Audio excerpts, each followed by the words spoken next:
6 लोग आते हैं, 2-4 लोग आते हैं, तो ये 3 साल में समझ लीजिए कि हमारे हिसाब से हम गिनती तो नहीं किए थे, तो 300 लोग मान के चले। लोगों के साथ आपके पति ने धंधा करवाया जी।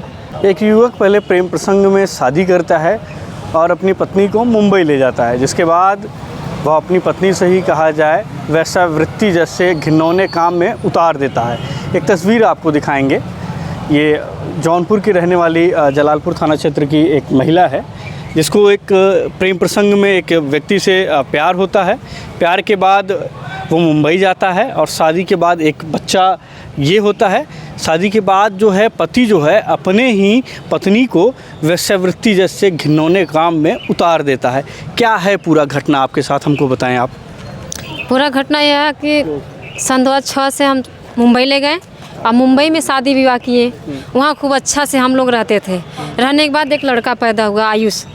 वहाँ पे भी मतलब अच्छा खासा परिवार, एक फैमिली की तरह, पति पत्नी की तरह रहते थे। उसी बीच हमारा एक वीडियो बनाया गया था, एक तस्वीर लिया गया था। फिर तस्वीर लेने के बाद उसी बीच वो धंधा पर लगा दिए। किसी न किसी रोज़ एक आदमी को भेजते थे। हम उसके खिलाफ भी आवाज़ उठाए कि कौन आते जाते हैं, तो बोलते हम नहीं जानते, मुंबई है, कोई आता जाता होगा, कोई जान पहचान का होगा। ऐसे करके बात टाल देते थे वहाँ पे। फिर कुछ लोग थे हमारे सामने भी थे, तो बोले कि कौन आते जाते हैं, तो हमने उनसे पूछा, बोले हमको नहीं पता है। हमको ये बोल के जाते थे कि हम नाइट ड्यूटी कर रहे हैं, डे ड्यूटी कर रहे हैं, लेकिन हमको 1 रुपया मिलता नहीं था वहाँ पे मिलता नहीं था। इसी बीच ये बोला कि मम्मी ये कौन है, हमको पता नहीं बच्चा है कौन है। इसी बीच इसको किडनैप कर लिया गया था कि अगर ये रहेगा तो कुछ बोलेगा तो बीच में अड़ेंगा पड़ेगा कि हमारा काम, उसका धंधा नहीं हो पाएगा, कि हम जो नोट कमा रहे हैं मोटा वाला धंधे के प्रति। इसको ले गए तो हम रोने लगे। उसी बीच मोबाइल तोड़ दिया गया, मेरा सिम तोड़ दिया गया कि हम किसी से कांटेक्ट ना कर पाए, बातचीत ना कर पाए कि हमारा कोई है या नहीं है। हमको मजबूर कर दिया था ये सब काम करने के लिए। इतना धंधा करवा, इतना धंधा करवा कि हम खुद अपने आप से शर्मिंदगी महसूस कर रहे हैं कि हम कैसे अभी आज दिन जिंदा हैं। कैसी वीडियो आपकी फ़ोटोज़ वो बनाए थे? हाँ, वीडियो ऐसा बनाया था जैसे हम एक फैमिली, जैसे पति पत्नी लोग घर में सोते हैं, उसी टाइप का वीडियो बनाया गया था खुद अपने ही। तो जब अपना वीडियो हम बना सकता है तो दूसरे को वीडियो क्यों नहीं बना सकता। उसी बीच हमको ब्लैकमेल करने लगा वीडियो को लेके कि अगर तुम शोर शराबा करोगी किसी चीज़ को लेके तो हम तुम्हारे बच्चे को हम जान से मार देंगे। उसी बीच हम डर गए थे, ना किसी को हम कुछ बता पा रहे थे, ना किसी से हम कुछ कह पा रहे थे। बस लगातार यही सिलसिला हमारे साथ चलता रहा। अब बहुत मजबूर थे उस वक्त हम। वेश्यावृत्ति में उतारता है आपको, कब वो आपको इस घिनौने काम में ढकेलते हैं? बच्चा हो गया था मेरा। हाँ।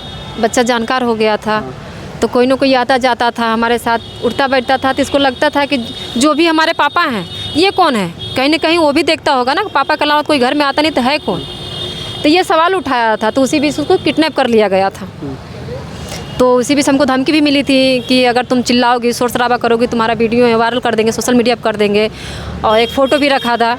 तो उसी बीच हम कुछ बोल नहीं पा रहे थे। और हमारा फ़ोन कॉन्टेक्ट कुछ नहीं, ना इनको हम कॉन्टेक्ट कर पा रहे थे, किसी को नहीं कर पा रहे थे। इनको क्या, हम किसी से नहीं कर पा रहे थे। हमारे घर वाले से रिलेशन एकदम पूरा ख़त्म करवा चुके थे कि हम किसी से कॉन्टेक्ट ना कर पाए। अच्छा, कितने लोगों के साथ अभी तक आपके पति ने इस घिनौने काम में? 5 साल तक तो सब बहुत अच्छा चलता रहा, एकदम फैमिली की तरह, मतलब अच्छे एक पति पत्नी की तरह चलता। उसके बाद हम 3 साल लगातार हमसे काम करवाए। वो वेश्यावृत्ति का काम जी, बिल्कुल 3 साल काम करवाए हैं। कितने लोगों के साथ अभी तक आपको लगभग ये मान लीजिए, जब दिन में 2-4-6 लोग आते हैं, 2-4 लोग आते हैं, तो ये 3 साल में समझ लीजिए कि हमारे हिसाब से हम गिनती तो नहीं किए थे, तो 300 लोग मान के चले। लोगों के साथ आपके पति ने धंधा करवाया जी। कभी कैसे लोग आते थे, कौन लोग रहते थे, कोई जानते थे आप? नहीं, हम तो नहीं जानते थे उनको कौन लोग नहीं, क्योंकि मुंबई हमारे लिए उस वक्त नया था। क्योंकि वो उनका जान पहचान था, वो पहले से रहते थे, जान पहचान था, कौन आते हैं, कौन जाते हैं, अपना क्या करते हैं, वही सब हैंडल करते थे। हमको इसके बारे में कुछ भी नहीं पता। मुंबई तो हमारा देखा भी नहीं था कि मुंबई किस गली में हमको जाना है। तो आपके रूम वगैरह पर कैसे आदमी आते थे? तो वो दिखाते थे तभी नहीं आते थे रूम पे। अगर हम आपको रास्ता नहीं दिखाएंगे कि हमारा घर है, तो आप कैसे वहाँ तक आएंगे?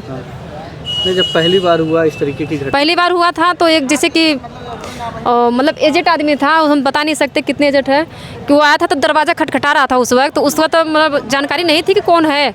तो हम इनको फ़ोन किए, उस वक्त नहीं थे हमारे पास। तो हम बोले कौन आया, तो बोलते पता नहीं होगा कोई। हम के देखो आके, हमको डर लग रहा है, कहाँ होगा कोई। उस वक्त आया तो जैसे हमारा उस वक्त फ़ोन था, हमने फ़ोन किया, उस वक्त तो चला गया, तो बोला कोई नहीं है। सुबह में यही बात सबको पता लगी, हम बताए सबको कि कोई आया था। तो सब लोग वहाँ के उठे थे, बोले कि तुम लोग इतना लापरवाह कैसे हो जाते हो। कि कोई भी आता है कोई भी चला जाता है, फिर भी मतलब अपना खुलासा नहीं करते हैं कि हम भेजते हैं वहाँ पे। आवाज़ पता चल जाता है वहाँ पे कि धंधा ये करवाते हैं, लेकिन पूरे खुलेआम तौर से नहीं पता लगता कि हम भेजते हैं। नहीं, जब पहली बार भेजा तो आपने रोका नहीं? जो व्यक्ति आया था पहले तो आया, पहले डर के चला गया वो। हाँ। दूसरे दिन से स्टार्ट हो गया था। सुबह में भेजे थे 10 बजे, फिर नाइट में भेजते हैं, फिर 8-9 बज करके भेजते हैं, दोपहर में भेजते हैं, ऐसे करके भेजने लगे, जोर ज़बरदस्ती करने लगे हमारे साथ। वीडियो था इसलिए हम कुछ नहीं कर पा रहे थे। एक दिन में कितने लोगों को भेजता था? एक दिन में 2-4 लोग ऐसे आते थे। डेली 2-4 लोगों जी को हाँ। भेजता था? जी हाँ।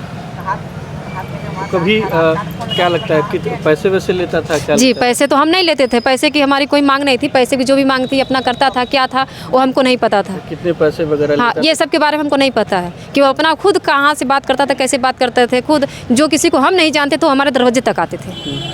मतलब ये 3 साल तक आपका सिलसिला चलता रहा? जी हाँ। कभी आपने कोशिश नहीं किया कि इस चीज़ को रोका जाए? नहीं, रोके कैसे? जब उसको किडनैप कर लिया गया तो हम तो बहुत कोशिश किए, लेकिन हम मजबूर थे, वहाँ पर हमारा कोई नहीं था। तो पहली बार जब कोई आपके पास आया तो फिर किडनैप कर लिया गया आपके बेटे? पहली बार आया तो भाग गया, दूसरी बार आ गया तो यही आवाज़ उठाए थे ना कि कौन आते कौन जाते हैं ना, तो बोले कोई नहीं होगा, मुंबई है शहर, कोई भी आता जाता होगा। तो दूसरी तीसरी बार में उसको किडनैप कर लिया गया था, तो उस बीच हम कुछ नहीं कर पाए। इसके बाद लगातार ये 3 साल तक? जी हाँ, लगातार 3 साल करवाते रहे। वो हमारे पास भी नहीं था, वो था एक लेडीज़ थी, वो बता रहा था कि एक लेडीज़ थी जहाँ हमको रखा गया था, वो एक लेडीज़ थी, और ये प्रमोद कुमार चौबे उर्फ सूरज मिश्रा थे। तो कौन थे प्रमोद? कैसे आप? जी, प्रमोद हमारे हस्बैंड है, जो हमारे गांव नहोरा के रहने वाले हैं। वही आते जाते थे, उन्हीं के संगत में हम पढ़ के मुंबई चले गए थे। तो कैसे ले गए थे आपको, क्या बताकर? क्या बताकर, मतलब ये बता रहा था कि हम तुमसे प्यार करते हैं, तुमको अच्छी लगती हो, तुम हमारे साथ रहो अच्छे, और हम शादी करना चाहते हैं तुमसे, हम अपनी बीवी बना के रखेंगे ज़िंदगी भर, मतलब कोई दुख नहीं होने देंगे तुमको, तुम ऐसे रहोगे हमारे साथ में। बहुत आगे पीछे घूमते थे, खेत था, हम खुद ही देखते थे अपना खेत। हमारे माँ बाप भी, इनका तबीयत खराब रहता, पिताजी भी उस समय सही नहीं थे, बीमार चलते थे वहाँ पे। तो कैसे मिले आप? गांव के ही आपके वो? हाँ बिल्कुल, गाँव के है, कुछ दूरी पे है, ज़्यादा होगा 500 या 600 किलोमीटर का होगा। 500-600 मीटर? जी। अच्छा, जब मुलाकात हुई थी तो आपको मुंबई ले गए थे शादी करके? जी हाँ, मुंबई में शादी किए थे, यहाँ नहीं शादी किए थे, मुंबई में शादी किए थे। हाँ।